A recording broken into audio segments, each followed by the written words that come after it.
Hello friends, welcome to our channel lunch box. இன்றைக்கி நம்ம சின்னவங்கலேருந்து பெரியவங்க வரைக்கும் ரொம்பவே பிடிச்ச ஒரு ஃபேமஸான ஸ்ட்ரீட் ஃபுட் ரெசிபி தான் பார்க்க போகிறோம். ரோட் சைடு காளான் மசாலா. ரொம்பவே டேஸ்டான இந்த காளான் மசாலாவை பார்க்குறதுக்கு முன்னாடி நம்ம சேனலுக்கு ஃபஸ்ட் டைம் வர்றவங்க சேனலை சப்ஸ்கிரைப் பண்ணிவிட்டு அப்படியே பக்கத்தில் பெல் ஐக்கான் அழுத்தி ஆலையும் டிக் பண்ணிக்கோங்க. சரி, வாங்க வீடியோக்கு போகலாம். இந்த காளான் மசாலா பண்ணுறதுக்கு ஃபஸ்ட்டு காய்கறி கட் பண்ணி எடுத்துக்கலாம். 300 கிராம் முட்டைகோஸ் பொடி பொடியாக கட் பண்ணி எடுத்தாச்சு. 200 கிராம் மஷ்ரூம் க்ளீன் பண்ணி கட் பண்ணி எடுத்தாச்சு பொடி பொடியாக. 150 கிராம் காலிஃப்ளவர் உப்பு தண்ணியில் 5 நிமிஷம் சேர்த்துட்டு அதுக்கப்புறம் பொடி பொடியாக கட் பண்ணி வச்சுருக்கேன். இப்போ இது எல்லாத்தையும் ஒரு அகலமான பவுலில் சேர்த்து 1/2 ஸ்பூன் உப்பு சேர்த்து நல்லா இதை கலந்து ஒரு 5 நிமிஷம் அப்படியே வச்சுருவோம். அப்போ தான் அதில் இருக்க தண்ணி பிரிஞ்சு தனியாக வரும். இதில் காய்கறி எல்லாம் அவங்கவுங்க விருப்பத்துக்கு தகுந்த மாதிரி சேர்த்துக்கோங்க. இப்போ அது அப்படியே ஒரு பக்கம் இருக்கட்டும். இந்த பக்கம் ட்ரை இன்க்ரீடியன்ஸை மிக்ஸ் பண்ணி எடுத்துக்கலாம். 1/2 கப்பு மைதா மாவு, 1/2 கப்பு அரிசி மாவு, 4 டேபிள் ஸ்பூன் போல் கடலை மாவு, 1 ஸ்பூன் தனி மிளகாய்த்தூள், உப்பு தேவையான அளவுக்கு சேர்த்து இது எல்லாத்தையும் நல்லா ஈவனாக மிக்ஸ் பண்ணி இதையும் தனியாக வச்சுக்கலாம். நல்லா கலந்தாச்சு.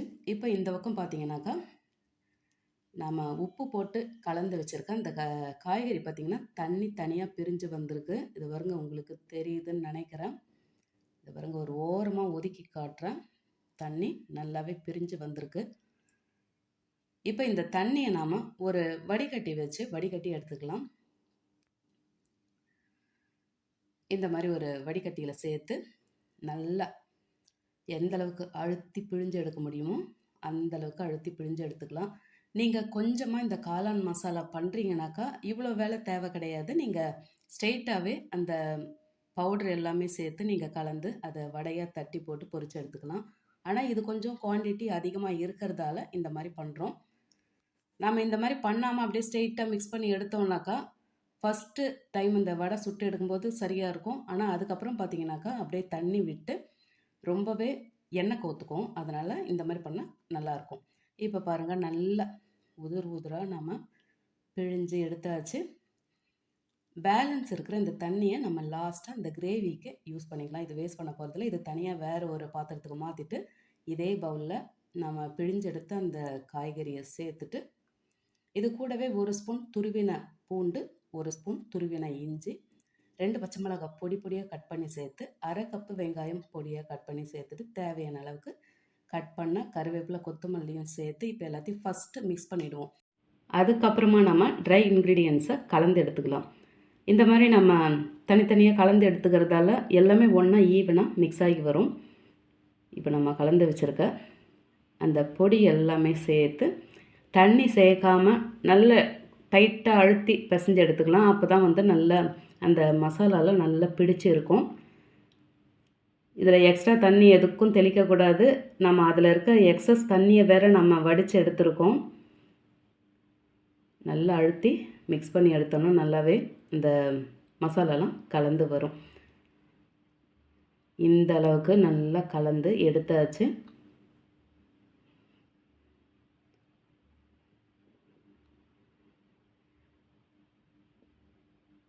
இப்போ இதை நம்ம சின்ன சின்னதாக கிள்ளி போட்டோம். அப்படி இல்லாட்டி குட்டி குட்டியாக வடையாக தட்டியோ பொரித்து எடுத்துருவோம். வடையாக தட்டி பொரித்து எடுத்தோம்னாக்கா சீக்கிரமாகவே வேலை முடிஞ்சிடும், சீக்கிரமாக பொரிஞ்சு வரும். இந்த சைஸுக்கு போதும்.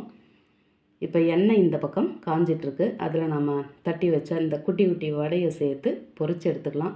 இந்த வடை சீக்கிரமாகவே பொரிஞ்சு வந்துடும். இதில் நம்ம பருப்பு வகை எதுவும் சேர்த்து நம்ம பண்ணாததால் ஃபுல்லாகவே இது தண்ணி காய்கறிங்க, அதனால் சீக்கிரமாகவே பொரிஞ்சு வந்துடும். இந்த பக்கம் அந்த பக்கம் திருப்பிட்டு நம்ம வடையை எண்ணெயில் சேர்த்த உடனே கலந்து விடக்கூடாது. எண்ணெய் ரொம்பவே உதிராக இருக்கும். நம்ம சேர்த்துருக்க அந்த மாவெல்லாம் கூட ரொம்பவே குறைச்சல் தான். அது ஒரு பைண்டிங்காக தான் சேர்த்துருக்கோம். அதனால் பார்த்து பதமாக பொரித்து எடுத்துக்கோங்க. அவ்வளோதான், நம்மளோட காளான் வடை ரெடி ஆகிடுச்சு. எப்படி இருக்குன்னு பார்க்கலாம். ஒரு வடையை எடுத்து நல்லா சாஃப்டாக இருக்குது. இதை அப்படியே கூட சாப்பிட்லாம். இப்போ இதை அப்படியே வச்சுட்டு இந்த பக்கம் நம்ம கிரேவிக்கு ரெடி பண்ணிக்கலாம். அந்த ரெட் சட்னிக்கு ஒரு பேன் சூடு பண்ணியாச்சு. 3 ஸ்பூன் எண்ணெய் விட்டாச்சு.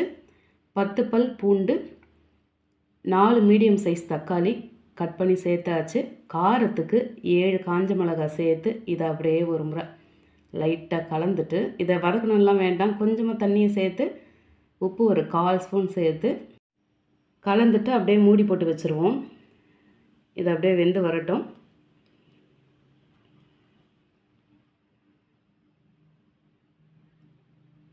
மூடி போட்டாச்சு. இது பாருங்கள் வெந்து வந்தாச்சு. தக்காளி இருக்கிற இடமே தெரியலை, நல்லா குழஞ்சி வெந்து வந்திருக்கு. இப்போ அப்படியே எல்லாத்தையும் ஒரு முறை கலந்துட்டு இப்போ இதை நல்லா நம்ம ஆற வச்சுருவோம். இது ஆறின பிறகு நம்ம அரைச்சி எடுத்துக்கலாம். தக்காளி மிளகாய் நல்லா ஆறி வந்தாச்சு. இந்த பக்கம் மிக்ஸி ஜாரில் சேர்த்துட்டு நல்லா நைஸாக அரைச்சும் எடுத்தாச்சு. இதை பாருங்கள் நல்லா சூப்பரான கலரில் அரைப்பட்டு வந்திருக்கு. இப்போ இதை அப்படியே வச்சுட்டு நம்ம இந்த காளான் மசாலா ரெடி பண்ணிவிடுவோம். ஒரு பாத்திரம் சூடு பண்ணியாச்சு.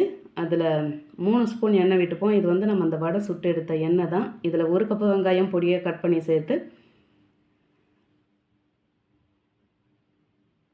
இது ரொம்ப நல்லாலாம் வேக வேண்டாம், ரொம்ப வதங்க வேண்டாம். இப்போ 1 ஸ்பூன் இஞ்சி பூண்டு பேஸ்ட்டு சேர்த்து அதையும் நல்லா கலந்து 1 நிமிஷத்துக்கு அப்படியே வதக்கிட்டு